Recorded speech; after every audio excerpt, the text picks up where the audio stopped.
ಓಂ ಶಾಂತಿ. ಪತ್ರಪುಷ್ಪದಿಂದ ದಾದಿ ಪ್ರಕಾಶ್ ಮಣಿಜಿಯವರ ಅಮೃತ ವಚನಗಳು. ನಿಶ್ಚಿಂತ ದುಃಖರಹಿತ ನಗರದ ಚಕ್ರವರ್ತಿಯ ಶ್ರೇಷ್ಠ ಸ್ಥಿತಿ. ಹಲವಾರು ಜನ ನನ್ನನ್ನು ಈ ಪ್ರಶ್ನೆಯನ್ನು ಕೇಳುತ್ತಾರೆ. ದಾದಿ, ನಿಮಗೆ ಯಾವುದಾದರೂ ಚಿಂತೆ ಇದೆಯೇ? ಏಕೆಂದರೆ ತಿಳಿದಿದ್ದಾರೆ, ಇಷ್ಟು ದೊಡ್ಡ ಕಾರ್ಯ ವ್ಯವಹಾರದಲ್ಲಿ ಯಾವುದಾದರೂ ಮಾತುಗಳಂತೂ ಇದ್ದೇ ಇರುತ್ತದೆ. ಪ್ರತಿನಿತ್ಯದ ಅನೇಕ ಮಾತುಗಳು ಪ್ರತಿಯೊಂದು ನಿಮಿಷದಲ್ಲಿ ಬರುತ್ತದೆ ಹೋಗುತ್ತದೆ.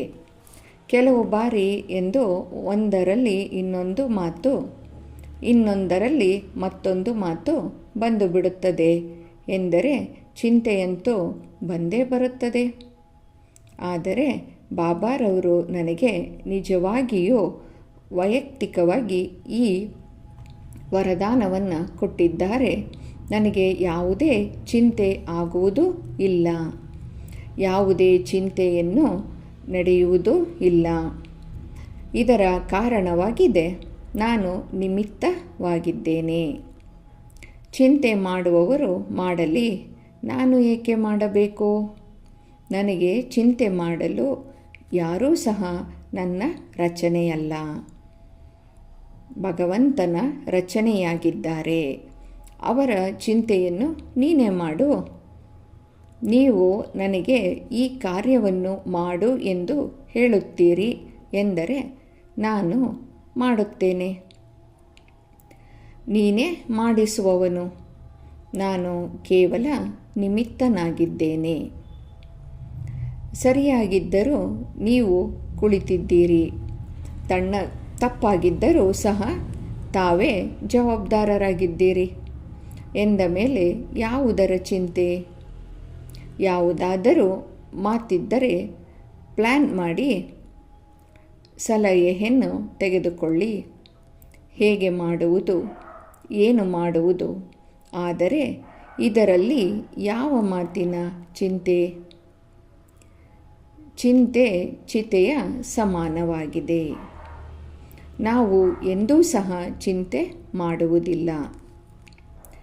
ತಾವು ಎಂದಾದರೂ ಚಿಂತೆ ಮಾಡಿದ್ದೀರಾ? ಚಿಂತೆಯಿಂದ ದೂರ ಮಾಡುವವರು ಸ್ವಾಮಿ ಸದ್ಗುರು ಆಗಿದ್ದಾರೆ ಎಂದ ಮೇಲೆ ಅವರು ಚಿಂತೆ ಮಾಡಲಿ, ನಾವು ಏಕೆ ಮಾಡಬೇಕು?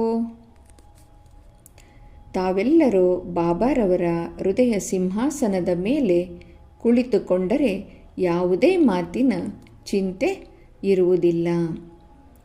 ಏನನ್ನು ತಿನ್ನಿಸುತ್ತಾರೆ ಅದನ್ನು ತಿನ್ನುವುದು, ಏನನ್ನು ತೊಡಿಸುತ್ತಾರೆ ಅದನ್ನು ತೊಡುವುದು. ಒಂದು ವೇಳೆ ಅವರಿಗೆ ನಮ್ಮನ್ನು ಬೆಗ್ಗರಿ ಪಾರ್ಟ್ನಲ್ಲಿ ಇಡಬೇಕು ಎಂದರೆ ಅದರಲ್ಲಿಯೂ ಸಹ ನಾವು ಖುಷಿಯಾಗಿದ್ದೇವೆ. ಒಂದು ವೇಳೆ ಅವರು ನಮ್ಮನ್ನು ರಾಜಕುಮಾರರಂತೆ ಇಡುತ್ತಾರೆ ಎಂದರೆ ಅದರಲ್ಲಿಯೂ ಸಹ ನಾವು ಖುಷಿಯಾಗಿದ್ದೇವೆ. ಬಾಕಿ ಯಾವ ಮಾತಿನ ಚಿಂತೆ?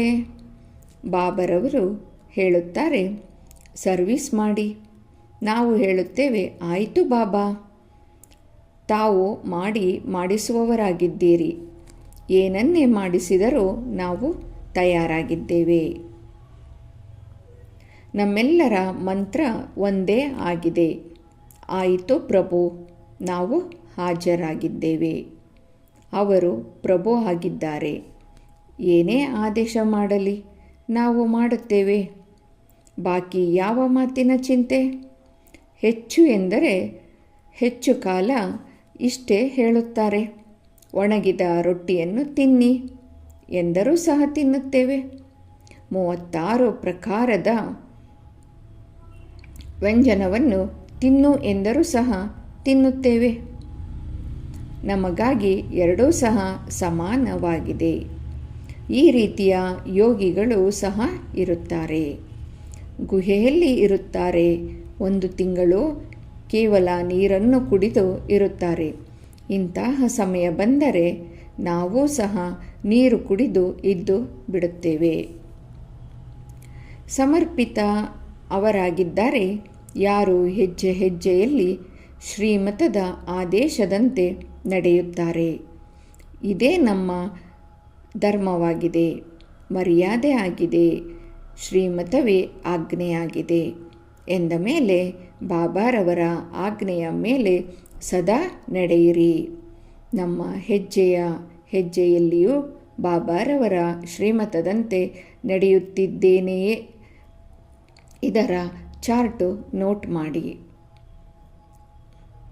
ಶ್ರೀಮತ ಹೇಳುತ್ತದೆ, ಪ್ರತಿನಿತ್ಯ ಮುರಳಿಯನ್ನು ಕೇಳಿ, ಮುಂಜಾನೆ ಎದ್ದೇಳಿ ಜ್ಞಾನ ಸ್ನಾನವನ್ನು ಮಾಡಿ, ಶ್ರೀಮತದಂತೆ ನಡೆಯಿರಿ, ಪವಿತ್ರರಾಗಿರಿ, ಬ್ರಾಹ್ಮಣ ಕುಲದ ಗೌರವ ಇಡಿ, ಅನ್ಯರ ಸರ್ವಿಸ್ ಮಾಡಿ, ಎಲ್ಲರಿಗೂ ಬಾಬಾರವರ ಪರಿಚಯ ಕೊಡಿ, ಸೇವೆ ಮಾಡಿ.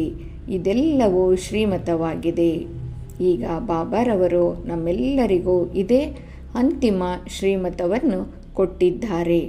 ಮಕ್ಕಳೇ, ಏನೆಲ್ಲ ನಿಮ್ಮ ಹಳೆಯ ಸಂಸ್ಕಾರಗಳಿವೆ ಅದನ್ನು ಸಮಾಪ್ತಿ ಮಾಡುವುದಕ್ಕಾಗಿ ನೆನಪಿನ ಯಾತ್ರೆಯಲ್ಲಿ ಇರಿ. ಏಕಾಗ್ರತೆಯ ಅಭ್ಯಾಸ ಮಾಡಿ, ಅಶರೀರಿ ಆಗಿ. ಈ ಅಭ್ಯಾಸ ಬಲಹೀನತೆಗಳನ್ನು ಸಮಾಪ್ತಿ ಮಾಡುವುದು. ನಾವು ಸಮರ್ಪಿತ ಮಕ್ಕಳು. ಮುಖದಿಂದ ಸದಾ ರತ್ನಗಳೇ ಹೊರಬರಬೇಕು. ಎಂದೂ ಸಹ ಕಟು ವಚನ ಬರಬಾರದು. ಕ್ರೋಧ ಮುಕ್ತರಾಗಿ ಇರಬೇಕು. ದೃಷ್ಟಿ ವೃತ್ತಿ ಸದಾ ಪಾವನವಾಗಿರಬೇಕು. ಆಗ ಪ್ರತಿಯೊಂದು ವಚನದಿಂದ ಮಾತಿನಿಂದ ಬಾಪ್ ದಾದಾರವರ ಹೆಸರು ಪ್ರಸಿದ್ಧ ಮಾಡುವಿರಿ. ಸಮರ್ಪಿತ ಎಂದರೆ ಒಬ್ಬ ತಂದೆಯೇ ನನ್ನ ಸಂಸಾರ ಆಗಿದ್ದಾರೆ. ಬೇರೆ ಯಾರೂ ಸಹ ನನ್ನವರಲ್ಲ, ನಾನು ಸಹ ಯಾರದೂ ಅಲ್ಲ. ನನ್ನ ಹೃದಯದಲ್ಲಿಯೂ ನೀನೇ, ನಯನಗಳಲ್ಲಿಯೂ ನೀನೇ, ತಲೆಯಲ್ಲಿಯೂ ನೀನೇ, ಭುಜದಲ್ಲಿಯೂ ನೀನೇ. ನಿನ್ನನ್ನು ಬಿಟ್ಟರೆ ನನ್ನವರು ಯಾರೂ ಇಲ್ಲ. ನಿಮ್ಮಿಂದಲೇ ಕೇಳುತ್ತೇನೆ, ನಿಮ್ಮೊಂದಿಗೆ ಮಾತನಾಡುತ್ತೇನೆ, ನಿಮ್ಮೊಂದಿಗೆ ಪ್ರತಿಯೊಂದು ಸಂಬಂಧವನ್ನು ನಿಭಾಯಿಸುತ್ತೇನೆ.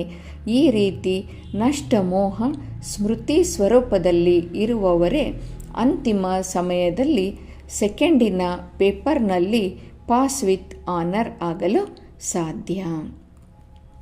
ಅಚ್ಚ. ಓಂ ಶಾಂತಿ, ಓಂ ಶಾಂತಿ, ಓಂ ಶಾಂತಿ.